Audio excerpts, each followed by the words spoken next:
সংসার জুড়িয়ে তো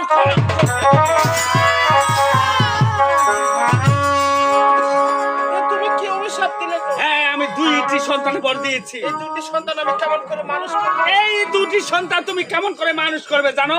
কেমন করে প্রভু? তোমার নিজের দুধ দিয়ে নয়। এমন কে দিয়ে প্রভু? তবে শুনো, এই সন্তান দুটি মানুষ করতে গেলে অন্য রাখালের গাভীর দুধ চুরি করতে হবে। এ কি বলছো প্রভু? আজকে আমি আমার সন্তানদের লালন পালন করে মানুষ করবো কোথায়? আজকে আমি অন্য রাখালের গাভী দুধ চুরি করে আমি আমার সন্তানদের খাওয়াবো। হ্যাঁ, খাওয়াবে। নিজের দুধ নয়, জীবন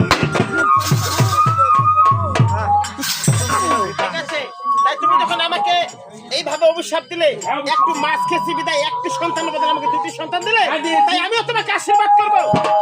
না না পদ্মা, কেন প্রভু? তোমার আশীর্বাদে আমার দরকার নেই। দরকার আছে, না, দরকার আছে। তোমার এত রাগ, তোমার এত মেজাজ, তুমি পরিবার নিয়ে থাকতে পারবে জীবনে? কারণ আমরা রাগান্তি লোক, যে কথা বলবো আমরা অক্ষরে অক্ষরে তাই ভবিষ্যতে তুমি যেন আর দ্বিতীয় সংসার করতে না পারো, এই জন্য আমি তোমাকে আশীর্বাদ করবো। তাই জানে জানে স্বামী মুই তোকে দেখাবো এই